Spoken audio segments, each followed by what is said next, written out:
MCTV, la chaîne qui enseigne, la chaîne qui éclaire. Pour vous servir, veillons à ce que chaque information soit pure. MCTV, la chaîne qui enseigne, la chaîne qui éclaire. Pour vous servir. asalaamaaleykum wa rahmatullahi taala wa barakaatu sunu mbokk ñuy topp si Medina Cheikh TV yéen a ngi ànd ak ñun ci tournée nationale ànd ak Seydi Mouhamed El Cheikh fii si Tivaouane Peulh le 14 mai 2022 2022 nag buñ ko waxee mu nekk at boo xam ne atu lumière la mu nekk at boo xam ne si la Mawlaay Seydi Mouhamed El Cheikh commencé mission am officiellement le 29 janvier 2022 fële sa Saint-Louis nga gis taalibe yëpp jóge fépp si àdduna bi ñëw sol lu vert di zikkar allahu nuuru laa ilaha illallah comme ni mu ko waxee woon waaye tamit gannaaw gis nañu at yu yàgg yoo xam ne Seydi Mouhamed El Cheikh tàggat naka ñi nga xam ne mooy ay compagnons ñi nga xam ñoo war a ànd ak ñoom si mission bi tàggat leen pour tamit tasaare lumière bi fépp si àdduna bi ba looloo taxoon sax mu tàmbalee tournée internationale bi fële ca Côte d'Ivoire si Afrique de l'Ouest Côte d'Ivoire nag ñëpp xam na ni dëkk la boo xam ne dafa représenté lu am solo fii ci Afrique waaye Seydi Mouhamed El Cheikh bu mu ñëwee di ngeen la mu wax jël na yat ba samp ko sa aéroport ba tasaare lumière yëpp bépp avion bu ñëw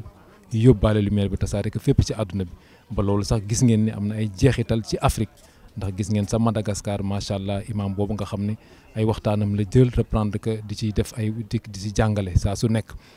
waaye tamit fàttewuñu waa Togo waa Ghana ñëpp commencé nañu taataan ci lumière bu nga xam ne tasaare na ko fépp ci àdduna bi. waaye nag tey pour ñëw ci événement bi nga xam ne événement tey la ñëpp xam na ni Seydi Mouhamed El Cheikh gëjoon na Dakar depuis 2020 tey jii nag si 2022 bi mu dellu si lancé offensive la grande offensive spirituelle tàmbale ko tey jii fii si Tivaouane Peulh ci thème bu am solo bi nga xam ne indi na ko muy la mission universelle à l'épreuve de la fin des temps. kon ñu bàyyi leen soxna Rama incha allah rabbi moom tamit mu ñëw ci partie française bi. Merci beaucoup, Monsieur Makhtar. Assalamu alaikum wa rahmatullahi ta'ala wa barakatuhu. Chers téléspectateurs de MCTV, bonjour. Comme vient de le dire Monsieur Makhtar, 2022 est une année spéciale qui marque le début de la mission du guide Seydi Mouhamed El Cheikh lors de son intronisation du 29 janvier 2022 à Medina Cheikh. Mais 2022 est une année qui célèbre aussi la reprise de la grande offensive spirituelle que ce guide avait initiée en 2020 avec la grande conférence qu'il avait tenue à Dakar et qui avait d'ailleurs marqué tous les esprits. Et après une première étape de tournée internationale en Côte d'Ivoire au cours du mois de mars 2022, toujours, le guide Seydi Mouhamed El Cheikh reprend le cycle de ses conférences religieuses à travers le pays, son pays natal, le Sénégal. Et c'est dans ce cadre, mesdames et messieurs, que nous sommes là aujourd'hui à Tivaouane Peulh, à la cité Keur Salam, au quartier 6, au quartier Diawara, pour vous faire vivre les événements de cette première étape de tournée nationale du moins. Et donc au programme, vous aurez une grande conférence, une grande wazifa du moins qui sera animée par le guide Seydi Mouhamed El Cheikh, qui sera présidée par le guide de Seydi Mouhamed El Cheikh, suivie d'une conférence qui portera sur le thème la mission universelle à l'épreuve de la fin des temps. Et donc restez toujours avec votre chaîne préférée, chers téléspectateurs, votre chaîne de confiance MCTV, pour connaître la valeur de chaque seconde de cet événement. Assalamu alaikum wa rahmatullahi ta'ala wa barakatuhu. Assalamu alaikum wa rahmatullahi ta'ala wa barakatuhu. مشاهدو قناة مدينة شيخ تلفزة نحييكم بأحسن التحية. تم بالفعل عن عام 2022 باعتباره عام الأضواء. لماذا؟ لأنها هي سنة ظهور إمام المهدي المنتظر عليه السلام، وقد سبق الاحتفال بهذه الراية في تاريخ 29 يناير 2022 في مدينة الشيخ المنورة مع سيدي محمد الشيخ بإجابة جميع أتباعه مع ألبستهم الخضراء بأذكار الله نور لا إله إلا الله. وبعد هذه المناسبة قام بجولاته العالمية في ساحل عاج فانتشر الأضواء هناك إلى أفريقيا بصفة عامة. واليوم نحن في تواون بل بجولاته الوطنية مع الخليفة البوري. وسيقوم مولاي سيد محمد الشيخ بإلقاء محاضرة تحت موضوع المهمة العالمية وضعت على المحك بحلول نهاية الوقت. ونرجو من المشاهدين متابعة قناة مدينة الشيخ تلفزة من البداية إلى النهاية لمشاهدة هذه التفاصيل كلها. ونشكركم جميعا والسلام عليكم ورحمة الله تعالى وبركاته. kon nag incha allahu rabbi bépp programme bi nga xam ne am na si événement bii ñu jëm tey jii si reportage bi de A à Z Medina Cheikh TV dana leen ko wan tàmbalee fi taalibe yi ñëwee tàmbalee fi accueil bi nga xam ne accueil nañ ko texte yi accueil bi nga xam ne accueil nañ ko Seydi Mouhamed El Cheikh waaye tamit ak yeneen surprise yu nekk si biir waaye tamit ak conférence bu am solo bi nga xam ne dana ko def kon nag incha allahu rabbi ñu bàyyi leen rek ngeen seetaan reportage bi. si jamonoy tay jëmmi ndimbalam ge Imam al Mahdi yu mooy kàddu nga nel ge bile Yàlla tijji may si jamonoy tay jëmmi ndimbalam ge Imam al Mahdi yu mooy kàddu digal Cheikh Daouda ne atayari ruqi ilal awali لحضرة ذي الكرامة والجلال. kon asalaamaaleykum wa rahmatullah ba tey mbokk ni topp si Medina Cheikh TV ñu ngi ànd ak yéen fii tey si tournée nationale ak Seydi Mouhamed El Cheikh le 11 mai 2022 fii si Tivaouane Peulh comme ni ko Medina Cheikh TV di faral di defee nag dëkk bépp bu mu dem dana dem saafonteeg population bi nga xam ne ñoo fa nekk ñu mën nu wax dëgg dëkk bii ñu fekk si tey mooy fan. tey jii nag fii si Tivaouane Peulh ñu ngi toog ak góor gi Daouda Ba di chef de quartier bi nga xam ne moom mooy quartier bi nga xam moom la conférence nar a am ñu xàcce xaar yàlla ñu bëggoon ko laaj rek tuuti rek si Tivaouane Peulh maanaam Tivaouane Peulh kañ lañ ko sanc ak Tivaouane Peulh lan moo indi tur bi. waaw Tivaouane Peulh ñu ngi ko sanc à 68 léegi tur Tivaouane bi li ko indi fii Tiir la tuddoon mais tur Tivaouane Peulh li ko indi bañ koy sanc boobu fukki kër la ak juróom-ñett benn kër moo ci nekkoon murit li ci des yëpp ay tiijaan la ñu woon ñu ne comme suñ koy sanc te mu tombé ak gàmmu Tivaouane ñu ne nañ ko tudde Tivaouane loolu moo indi Tivaouane Peulh bi ñun ñii ñoo ko tudde Tivaouane. aoudu billahi min ashaytani rajim alhamdulillahi sallallahu ala sayyidina muhammadin wa ala alihi wa sahbihi wa sallam. mbokk yi ñu ngi leen di nuyu ci nuyu di leen ñaanal jàmm di leen ñaanal itam li nga xam ne moom ngeen di mébét yàlla na ngeen si am ndam yàlla ngeen ko jëfe nu mu gën a rafete yàlla boole si am daar duut boo xam ne bii dee leen di sonal ñu ngi leen di nettali rek maanaam cosaanu Tivaouane Peulh. Tivaouane Peulh nekk dëkk bu yàgg la ki fi jëkk nekk chef du village mu ngi tudd Yero Samba Ali kooku moo juróon Samba Yero mi nekkoon yëmbal yor éleveur bari na ñu ko dégg gannaaw moom nekk ku ñu wax Ali Sala moo ci topp waaw kon Ali Sala moo toppa ci Yero Samba Lay Yero Samba Lay nag moo fi jiitu gannaaw Yero Samba Lay nag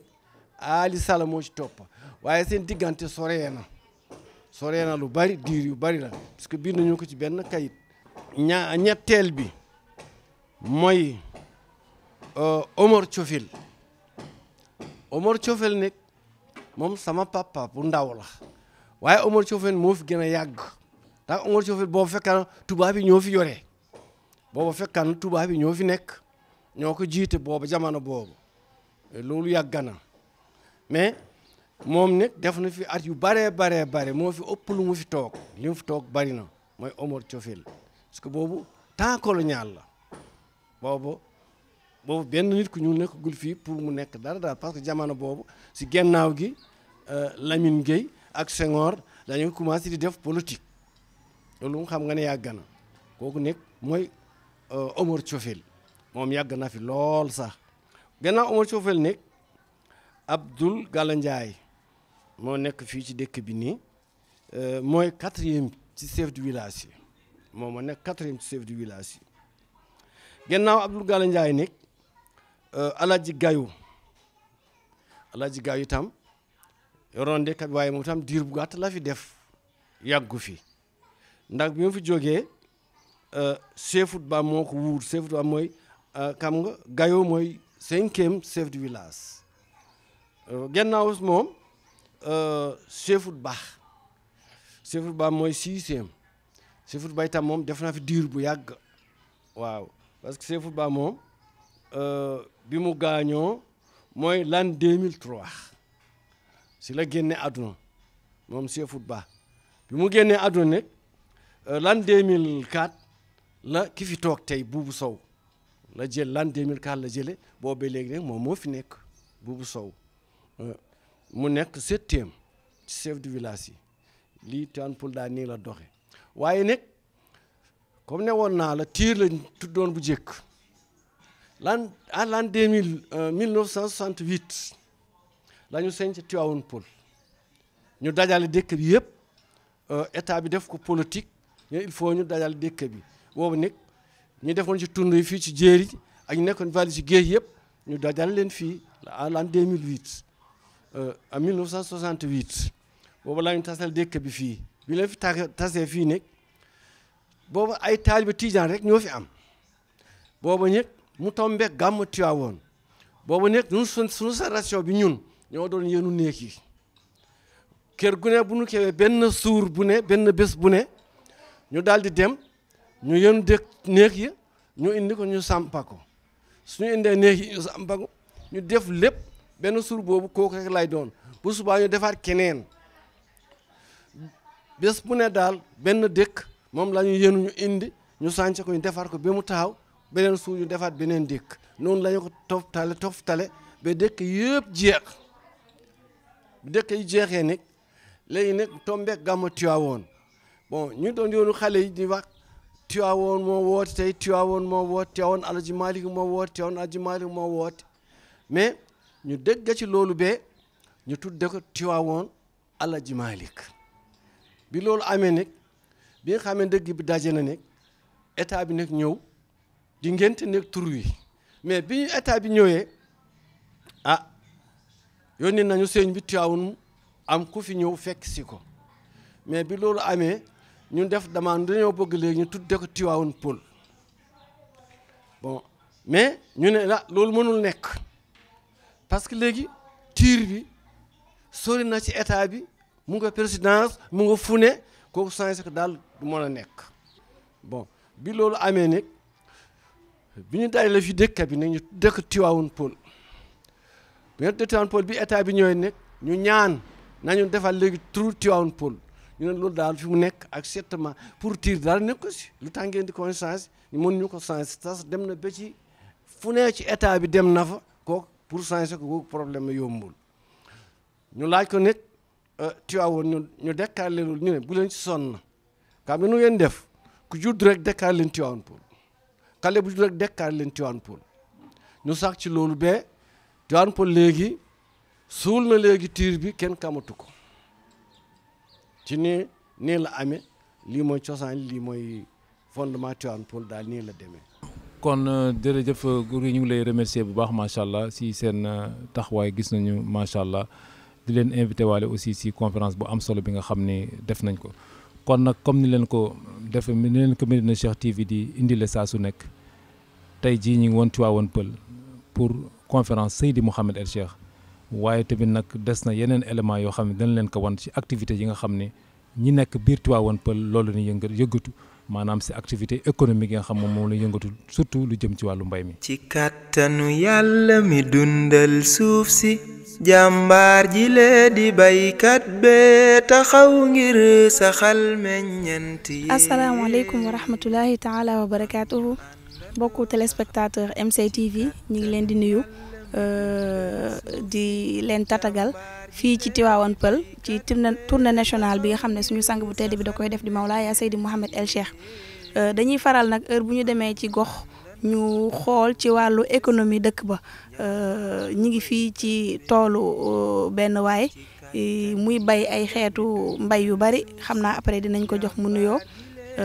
mbay nag dafa am lu bëri njëriñ lu bëri loo xamante ni am na ko surtout maa ngay bay ci dëkk bi di ko dundee ndax boo xoolee au niveau mondial gis nañu li xew ci Ukraine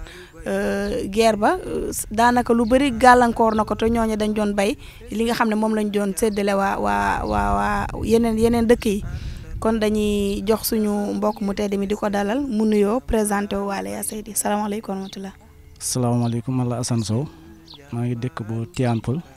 comme fi ngeen ñëw tey fa man fii laa dëkk yàgg naa fi trop xam naa dëkk bi lu muy dund yëpp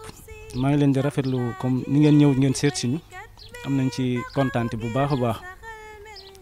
xam naa ne ñu ngi dalal suñu gan bii di waar ñëw fii tey kontaan nañ ci lool ndax am na ñoo xamante ne ñum dëkk bu ne ak sansam am naa lii moom saasu Tivaouane Peulh la waaw xam naa nekkul gan boo xamante ne su ñëwee si dëkk rek loolu xéewal dëkk bi la ndax wàllu diini moo ko ñor loolu nag am na solo am na ñoo xamante ne am nañu dëkk boo xamante ne ñoom amuñu ko donc ñun ñoo koy dalal tey dañ ci war a kontaan bu baax a baax man nag Assane Sow laa tudd maa ngi fii Tivaouane Peulh fii laa dëkk. macha allah Seydi Assane ñu ngi lay dalal ci chaîne MC TV di la laaj rek fii nii yan xeetu mbay ngeen di bay boo ñu mënoon leeral tuuti ci façon yi ngeen di bay pour ñu mën a xam. fii de Tivaouane Peulh bu njëkk mbéy bi moo fi nekkoon waaye léegi mbéy nekkatu fi léegi comme léegi dëkk bi màgg na jaay nañu suuf si tool moom amatul comme li may def nii man dama am espace bii rek mu des fi may koy béy ba pare may def comme cosaan Tivaouane Peulh moom loolu lañ leen xamee mbéy waaye léegi nag jamono soppeeku na suuf jeex na léegi tool amatul waaye man nag am naa chance boo xamante ne dese naa espace boo xamante ne mën naa ci béy loolu moo koy béy waaye xam naa yàggutul dara lii soo fi ñëwaatee mën na am déwén sànq fekk fi ay kër ndax dëkk bi moo laaj loolu léegi pour nga am fi tool yombutul waaye man dama am espace may béy damay béy tomate damay béy soble maanaam espace bi sax bëriwul waaye nag am na ñu ko amul waaye comme man am naa nii naa sant yàlla maa ngi ciy góorgóorlu waaw ci laa yore samay affaire daal ci mbéy mi waaye daal mbéy bi moom métti na trop waaw kaani salade tomate soble yëpp dañ koy béy période bu ne nag ak lu mu laaj léegi man période bu ne lu mu laaj damay xool même bu dee dara sax tuuti daal di jéem def dara. macha allah loolu am na solo kon fii da ngeen di béy tomate ak ay navet gis naa fi navet aussi kaani salade ak soble tamit comme ni nga ko waxee te loolu moom dañ koy soxla chaque jour ci suñu dund léegi est-ce que doo leen am ay jafe-jafe ci ñanaaw yi nga xam ne dañuy yàq ay tool wala jafe-jafe boobu yéen doo leen jànkuwante ak moom. loolu dañ koy am ndax mbéy mi léegi daa laaj xaalis surtout soo amul xaalis moom mënoo béy loolu moo taxoon tey bu doon yor naa xaalis tey soo ñëwee fii day fekk mu fees del waaye tuuti lay béy ndax yoruma moyens yi quoi li ngay jënd pour def ko tool loolu moo dafa seer. bu njëkk daaw rek mën naa la wax daaw wala daaw jéeg rek ñu ngi doon jëndee ay saako engrais ay 12000 francs ren ñu ngi koy jëndee 40000 nga xam naa nag comme réew yi ni ñu amee ay problème xanaa moo indi loolu waaye xam nga loolu métti na trop saako engrais 40000 loolu béykat mënu ko dund waaw loolu de mooy suñu problème affaire yi ngay jënd di def ci tool bi moo seer te xamoo foo koy jooytoo te ñun suñu leen gisee comme nii mën nañu wax ñu dégg ñu ndax affaire bi moom dégg yàlla métti na. li ngay financé si tool bi doo ko am da nga jël sa xaalis financé tool bi commencé wett tuuti dootoo am fere boo ko si def ndax saako engrais 40000 néew doole mënu ko jënd état bi nag war nañu jàppale béykat yi Sénégal nag bëgg nañu béy waaye gisuñu seen bopp Sénégal moom gisuñu seen bopp si mbéy soo demee réew yi yeneen réew tubaab yi ne dégg naa béykat moo fay patron waaye Sénégal béykat mooy baa doole loolu nag war nañ ko seetaat. macha allah kàddu yi am na solo xanaa rek di wax ne à travers MC TV seen message dina si jàll ndaxte bu ñu xoolee baykat comme li nga développé léegi li muy financé pour mën a produire dara rek dafay cher ci wàllu engrais ak yooyu loolu moom xam naa ne kilifa yi dinañ ko dégg te du ñàkk ne solution dina ci am incha allah kon ñi ngi lay ñaanal li nga am mu bëri wala mu tuut ndeysaan li ngeen bay yal na barkeel. kon mbokki MCTV loolu lañ leen indiloon fii ci Tivaouane Peulh ñu nekkoon ak suñu frère Seydi Hassan mu nekkoon fii ci toolam bi ci biir Tivaouane Peulh ñu ngi leen di jaajëfal ba beneen yoon incha allah. Assalamu alaikum wa rahmatullahi ta'ala wa barakatuhu. Très chers téléspectateurs de MCTV, ñu ngi amaat mbégte janowaat ak yéen tey fii si Tivaouane Peulh cité Kër Salam quartier bi nekk si quartier Diawara nga xam ne ni guide bii di Seydi Mouhamed El Cheikh fii lay ñëw tey pour tournée nationale bi nga xam ne ni débuté waat na ko ñu profiter rek de l'occasion dalal benn gan bi nga xam ne ni mu ngi jóge ba Mauritanie monsieur Oumar Niang ñëw fii pour teewee si li nga xam ne ni mooy conférence bi nga xam ne ni guide bi di Seydi Mouhamed El Cheikh mu ngi ko fiy waaj amal ñu lay nuyu bu baax di la ziar sëñ bi asalaamaaleykum. waaleykum salaam wa rahmatullahi taala wa barakatuhu. soxna Rama ñu ngi lay nuyu di la ziar di profitam di la dëwanati di la baaluwaax di leen baalaax di ñaan yàlla mi nga xam ne mooy jéggale yal nañu yàlla boole jéggal te ni ñu ko teewee nii ren yal nañu ko teewaat noonu dëwan. mu mel ni ñoo ngi leen di bëgg bu baax a baax di kontaan tam ci seen taxawaay di kontaan tam ci seen liggéey bu rafet rawatina ci conférence bi nga xam ne moom la ñu ñëw nii tey te sang bi war ko def tabarakallah macha allah di la wax rek waaleykum salaam wa rahmatullahi taala wa barakatuh. macha allah monsieur Niang ñu ngi lay sant di la gërëm di la dawanati itam gis nañ ni fi ngeen jógee sori na yéen a ngi jógee ba Mauritanie ñëw fii si Tivaouane Peulh pour teewee si li nga xam ne ni mooy conférence bi seen guide spirituel bi di waajal fii tey ñu gis nag benn kaddu boo xam ne ni wax na ko mu ni guide spirituel bu responsable bu ko mat sëkk dafa war a may kaddu ñi nga xam ne ni ñooy compagnon yi mu àndal ñu déglu seen question yi nga xam ne ni ñoo ngi koy poser mais avec sagesse ak modestie ñu bëggoon rek profiter de l'occasion laaj leen ban jàngat ngeen di def ci kaddu boobu le waaw fa tabarakallah macha allah soxna Rama mu mel ni sax suñu ñëw fii nii tey li am solo la ci ñun te mu am solo tam ci képp ki nga xam ni taalibe nga ndax booy xool dans le cadre de la mission du Mahdi yu mën naa ni bi mooy la première conférence bu mu génn pour mu war ko mën a def kon dafay doon ci képp ki nga xam ni taalibe nga te nga doon taalib bu dëggu ci li nga nekk bu la ko yàlla mën loo tam nga ñëw fekkee ay taxawaayam ndax dafa bokk ci cadre mission bi ku nekk fa nga nekk nga teewal ko fa waaye itam fu mu amee xew rek nga ñëw fekk ci ko ci cadre organisation boobu te ci processus boobu tam laay dellu rek pour répondre un peu à ta question ci kilifa bi nga xam ni mat na kilifa war na mën a déglu njabootam bàyyi leen xel ci seen cadre nekk ngir mën a tontu ci li nga xam ni dafa jëm ci seen ay laaj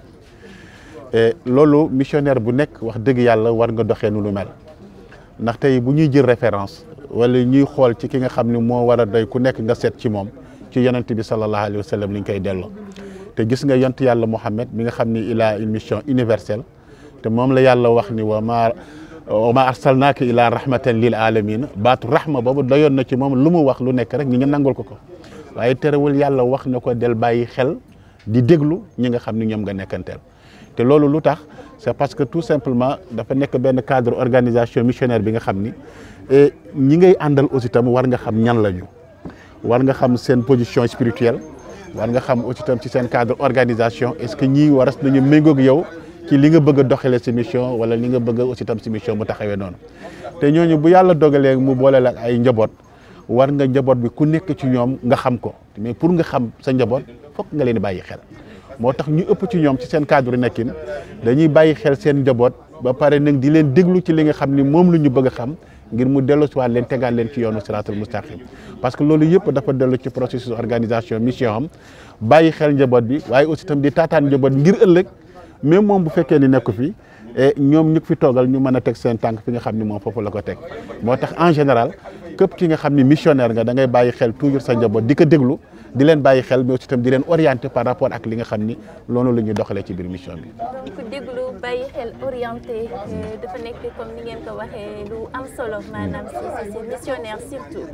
macha allah vraiment monsieur Niang ñu lay sant di la gërëm si temps bi nga ñu may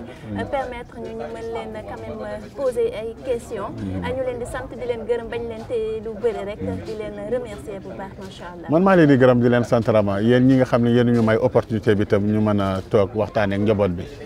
di bàyyiloo xel rek ni ñu góorgóorlu ñu xam ne lii ñu téye nii dafa nekk une réalité absolue te ki tax vraiment aussi tam ñu jóg daf ko jar ndax ki yàlla dogal mu doon tey le missionnaire universel du temps war na fu mu mën a nekk fu nekk rek war nañ ko fa mën a toogal waaye war nañ ko mën a fekk ci cadre mission ñu ngi lay gërëm bu baax di la sant. asalaamaaleykum wa rahmatullah. waaleykum salaam ñu lay sant di la gërëm monsieur Niang. jazakallah. chers téléspectateurs donc ñuy ànd ak yéen toujours rek fii si Tivaouane Peulh pour teewee si rek li nga xam ne mooy conférence bi guide bi di Seydi Mouhamed El Cheikh nar a amal fii tey ñu ànd fekk mbokk yi rek di leen dundaloo journée bi asalaamaaleykum wa rahmatullahi taala wa barakaatuhu.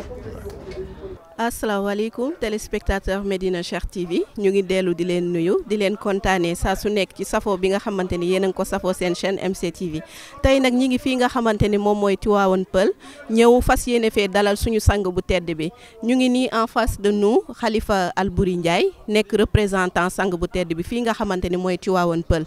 donc Khalifa Albouri MC TV ñu ngi lay nuyu di la ziar xam naa du ñu def rek lu dul jublu ci waxtaan bi macha allah donc ginnaaw bi nga xamante ni sang bu tedd bi def na déclaration grande offensive 2022 bii nii donc mu tànn fi nga xamante ni moom mooy Tivaouane Peulh pour fas yéene fee tasaare li nga xamante ni moom mooy leer gi ñu bëggoon a xam rek naka ngeen dundee loolu macha allah.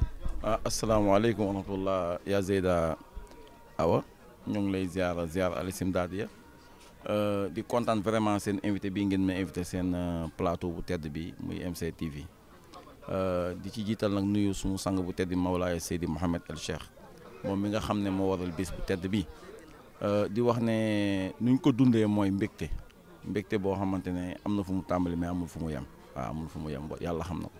waaw di wax ne dafa nekk loo xam ne lu rëy la mooy nekk ku toll ne Imam al Mahdiyul Muntazar nga xam ne ñëpp a nga ko doon xaar ñi ko doon xaar gis ko ñiy weddi ndax ñàkk ko xàmmee am ñu ko doon xaar gis ko xàmmee ko te gëm ko kon donc loolu xéewalu yàlla la moo tax daal sant yàlla rek ci cadre sant yàlla rek lañ koy delloo mun ñu ko delloo ci beneen cadre sant yàlla te mu nekk jaamu yàlla xaqan nag mooy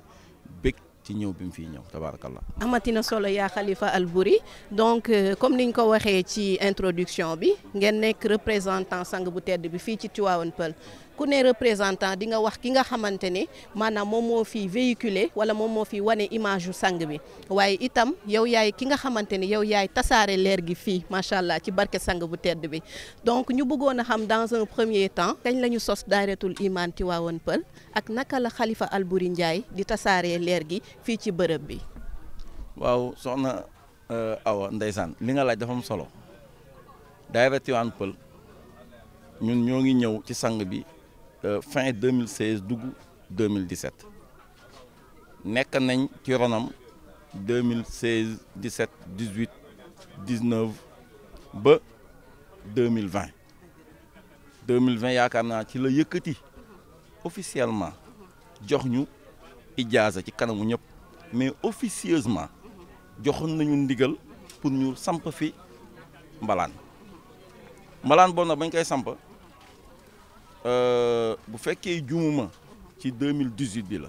jamono yi 2018 mais laataa ñuy dem ci moom di ko ñaan ndigal pour sampa mbalaan ñun ba ñu adhéré woo ci moom rek dañoo saxal mbalaan maanaam dañoo sampa mbalaan comme moom ni mu ko def di ko ci roy suba ak ngoon loolu nag maa ngi ci ànd ak ñaari gone ci door bi waaw ci départ bi ay seex lañ seex yooyu xam naa ku ñëw fii Tivaouane Peulh di nga leen gis waaw ñuy ay xale yoo xam ne seen yaay ku baax la muy soxna Ami xale yooyu nag ñoom ñoo ma motiver sang bi bu mën naa wax ni xëy na leer gi ci ñoom la ko def ba su ma leen gisee man di yëg sang bi man waaw loolu nag mbiru yàlla la su ma leen gisee xale yooyu damay yëg sang bi bu heure wasifa jotee dafa mel ne sang bi mooy dugg ci xale yi ñëw ne ma ah tonton xanaa wasifa amul ma ne leen ankay am na ñu ñëw lal seen ñoom ñoo ma doon al basang lu gën a garaaw mooy bu may door man aw ma woon sax basang bu ma lal waaw aw ma woon sax basang bu may lal pour xadara wala wasifa xale yi ñooy jël benn basang boo xamante ne 5 personnes xaj ñu ci buñ ñëwee toog benn xale toog ni kenn toog ni ma toog ne moo ubbi fa bi ismillahil azam dugg commencé ñoom ñu topp ma waaw ñu topp ma ba ñoom ci lañ mënee salaatul fatiha ak jawharatul kamal te fu mu toll nii amaguñu juróom-ñaari at waaw ci xale yooyu nag laa déparé waaw leer gi nag sang bi bu koy tas à travers ci mbalaan bi la koy tase maam du Khalifa Albouri mooy tas leer gi fii de Seydi Mouhamed El Cheikh mooy tas leer gi fii. macha allah Medina Cheikh TV gis ngeen nag comme ni leen ko waxee woon au début gis ngeen noonu nag Seydi Mouhamed El Cheikh mi ngi noonu di dugg si Tivaouane Peulh ànd ak délégation boo am solo noonu ngeen gis Khalifa Albouri macha allah jiite ko yore drapeau bi noonu pour mën a dalal gan bu tedd nga xam ne fan yii yëpp ñu ngi ko doon xaar kon ñu bàyyi leen ngeen suivre loolu.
Seydi Mouhamed El Cheikh sunu xol yi dal sunuy ruux yi leer jërëjëf qutbul aqtabul kabir sa leer gi am sallallahu alayhi wa ala alihi salatan tu'arifuna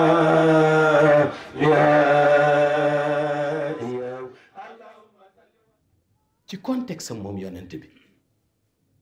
boobu aussi ni nga ko commencé waat di juger naan waaw moom bu dee yonent la lu tax yàlla yabalul malaika ñëw nekk yonent ndax ma nga asamaan lu tax yàlla wàccul moom waxal boppam lu tax mu yabal ko moom di wax di jéem jaaxle ca nam mel yàlla ni bu ñuy jaaxle na nga leen guddee xam nga li nga leen di guddee pour ñu dégg la mu ñu xul innama anna basharun mislukum wax leen ni leen je suis un être humain comme vous waaw loolu la ko yàlla wax xul innama anna basharun mislukum waaw wax leen ni leen je suis un être humain comme vous jarul ngeen di gëstu malaika nit laa comme yéen damay dem marché ba jëndi sama marchandise dugg ci sama boutique jaay sama marchandise waaye nag am na lu nu wutale yuuxa ilayya moo ñu wutale j'ai reçu la révélation kon man dafa am prophétie boo xam ni muy nubu bu yàlla def ci man waaye su dul woon nubuwa boobu dama leen di wax ni je suis un être humain comme vous xul innama ana basharun mislukum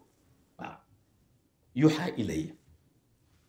asalaamaaleykum maman Ndeye Anta Sarr MCTV mu ngi lay nuyu bu baax di la dalal ñu bëggoon xam nan ngeen dundee bésu tey bi événement bi sang bi commencé waa tournée nationale yi njëkkee ko fii di Tivaouane Peulh mais surtout ñu bëggoon xam sentiment bi nga am bi mu la teralee lu toll ni njëkkee sa kër avant muy ñëw ci bërëb bi nga xam ne fii la defee conférence bi.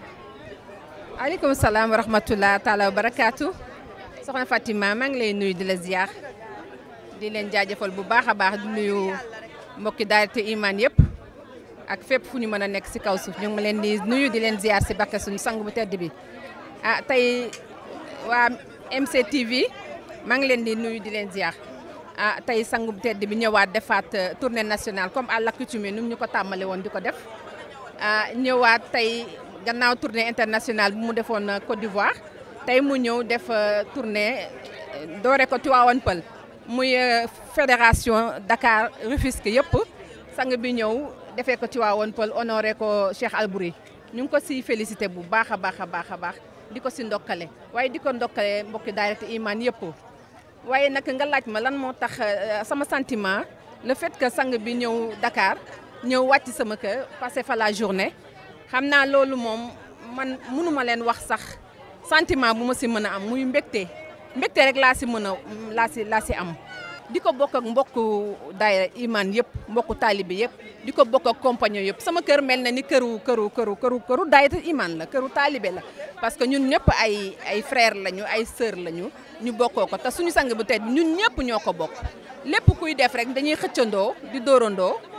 di bàyyeendoo kon tey boo dalee sama kër mel na ni dal na sa kër mel na dal na kër mbokk à tout un chacun borom bis bi moo toll noonu te moo ko organisé noonu kon di ko si jaajëfal bu baax a baax a baax di espérer rek que ni ce sera toujours partie remise à chaque fois rek année prochaine bu dalul sama kër dal kër beneen mbokku taalibe rek ce sera du pareil au même rek mbégte ak contentement rek lañ si am ala kulli xaal di ko si jaajëfal bu baax a baax a baax a baax muy ngërëm loo xamante ni am na fu mu tàmbalee waaye amul fu mu yem. Assalamu alaikum wa rahmatullahi ta'ala wa barakatuhu. Bonsoir chers téléspectateurs de MCTV. De la pure lumière, des zikrs qui retentissent au fond des cœurs et âmes. C'est ce qu'on a vécu aujourd'hui à Tivaouane Peulh, ce 14 mai, avec le guide de Seydi Mouhamed El Cheikh. Actuellement, il vient de terminer la causerie portant sur le thème « La mission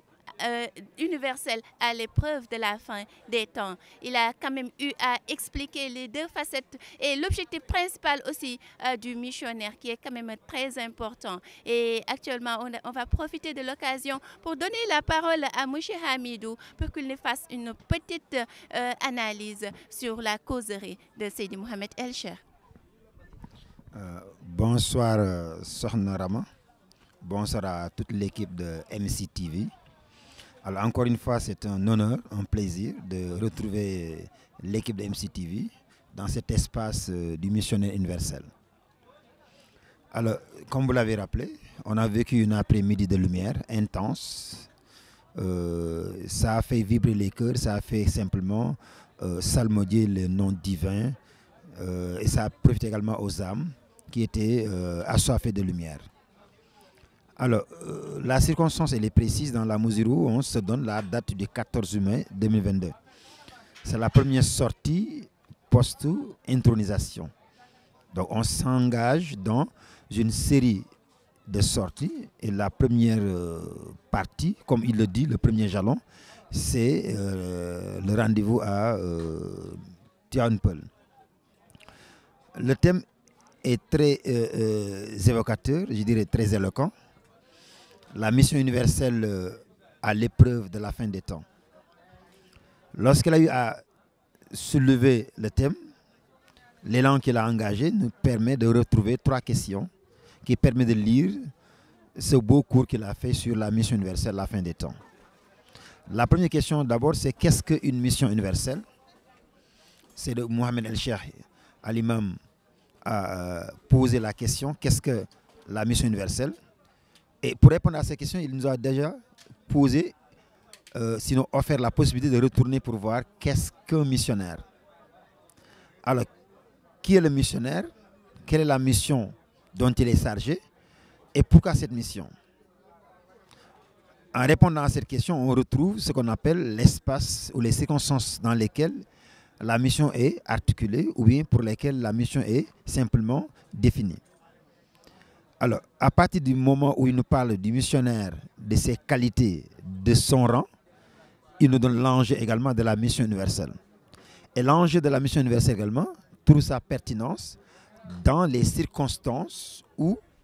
nous nous trouvons en cette fin d'humanité. Et il a rappelé les caractéristiques de cette fin de monde.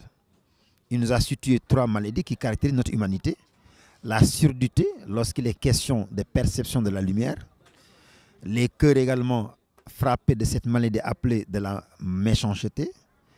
Et les âmes également sont remplies de ténèbres, d'obscurité. Donc nous sommes dans une humanité malade, une humanité surchargée de péchés, de ténèbres, d'obscurité. Donc nous sommes dans un monde fini, un monde malade. Et le missionnaire, sa mission consiste à éliminer ce qui rend lourd de cette humanité, à nettoyer cette humanité. Voilà pourquoi il est chargé d'une mission salvatrice, purificatrice, dont la finalité, c'est de libérer le monde de tout ce qui l'empêche de s'engager dans la voie du bien, dans la voie de Dieu, dans la voie de la lumière. Voilà pourquoi il a cherché à nous réexpliquer, parce que dans ces différents enseignements, on a retenu certaines de ces idées, mais il a réexpliqué le rôle du missionnaire, il a réexpliqué la mission dans son contenu, et surtout il a réglé un problème, sinon il a réarticulé l'idée selon laquelle Seyd Mohamed El Cheikh et Imam Al-Mahdi Al-Muntazar alayhi salam. Il n'y a pas un débat sur ça et les missionnaires le comprennent, les compagnons le comprennent. Donc c'est un moment de rappel, de réarticulation pour que l'on puisse s'engager dans cette série de sorties au niveau national. Donc le discours d'aujourd'hui tourne autour de ces éléments où il nous demande pourquoi il est missionnaire et quelle est la mission dont il a la charge. Il est missionnaire parce qu'il est l'expression de la clémence de Dieu. Il est missionnaire parce qu'il est l'expression de la miséricorde divine. Il est missionnaire parce qu'il est envoyé pour sauver les âmes assoiffées de lumière, perdues dans les ténèbres d'une humanité déboussolée, perdue, une humanité simplement qui se cherche mais qui ne se trouve pas parce qu'embarquée dans les ténèbres. Donc tout ce qu'il nous a dit aujourd'hui, c'est pourquoi il a une mission qui s'appelle mission universelle, c'est sauver l'humanité et arroser le monde, irradier le monde de cette lumière salvatrice, purificatrice. Donc c'est en ces termes-là que je décris le message d'aujourd'hui, un message qui invite les jeunes à être au devant de la scène pour salmodier les noms de Dieu, pour salmodier simplement les litanies secrètes qui permettent d'irradier le monde de lumière et qui dissipent également les ténèbres qui sont dans les coins et les recoins les plus simplement reculés de cette humanité-là. Donc nous avons assisté à ce discours qui nous rappelle que nous sommes malades, mais c'est lui le médicament, nous sommes malades, c'est lui le remède. Lui, il est qui? Lui, il est l'expression, la manifestation de la clémence, de la miséricorde divine. Donc c'est en ces termes que je résume en quelques mots le discours que l'imam nous a servi aujourd'hui sur la première sortie nationale de Tivaouane Peulh ce 14 mai 2022. Donc c'est en ces termes-là que je lis le discours d'aujourd'hui de notre fameux guide Seyd Mohamed El Cheikh Imam Mahdi alayhi salam. Merci beaucoup, M. Hamidou, pour cette belle analyse du discours du guide de Seydi Mohamed El Cheikh et mettre les jeunes au devant de la scène. C'est quand même très important. Donc, chers téléspectateurs, vraiment, merci d'être avec nous. Merci en tout cas de vivre ces moments avec votre chaîne préférée, votre chaîne de confiance, MCTV. Et merci de votre attention. Assalamu alaikum wa rahmatullahi ta'ala wa barakatuhu. kon mbokk yi ñu doon topp si Medina Cheikh TV si tournée nationale ànd ak Seydi Mohamed El Cheikh le 14 mai 2022 fii si Tivaouane Peulh loolu la leen indiloon macha allah gis ngeen ni daayira yi ñëw nañu macha allah accueil bi nga xam ne def nañ ko Seydi Mohamed El Cheikh waaye tamit conférence bu am solo bi nga xam ne def na ko ci thème bu am solo muy la mission universelle à l'épreuve de la fin des temps macha allah te gis ngeen analyse bu am solo ak résumé bi am solo bi si Seydi Hamidou def macha allah nga gis ni kon Mawlaay Seydi Mohamed El Cheikh mi ngi ci lancé bi nga xam ne moom la tracé woon boobu ba léegi tegu ci ngir fas yéene doxal li nga xam ne moom la ko Mawlaay Cheikh Ahmed Tidiane rëddal te macha allah di wax rek ne Medina Cheikh TV toujours ànd leen ak moom incha allah rabbi fépp fu tournée nationale am fépp tournée internationale am di ngeen ci ànd ak Seydi Mohamed El Cheikh pour mën a suivre effectivement mission bi nga xam ni moom la yore fan la jëm ak moom. kon nag xam naa dañ leen di jox rendez-vous rek le 18 juin 2022 sa Rosso Sénégal te dégg ngeen si final bi wax na ko Rosso Sénégal muy dëkk boo xam ne zawiya Mawlaay Cheikh Ahmad Tidiane foofu la nekk muy zawiya boo xam ne zawiya lumière la di bu leen ko kenn nettali dégg na ñëpp incha allah rabbi ngeen teew fa le 18 juin 2022 sa Ross Sénégal incha allah kon asalaamaaleykum wa rahmatullahi taala wa barakaatu. avec le bien guidé al-imamul mahdil muntazir Medina Cheikh Medina Cheikh Medina Cheikh TV chaîne de lumière Medina Cheikh Medina Cheikh Medina Cheikh TV chaîne de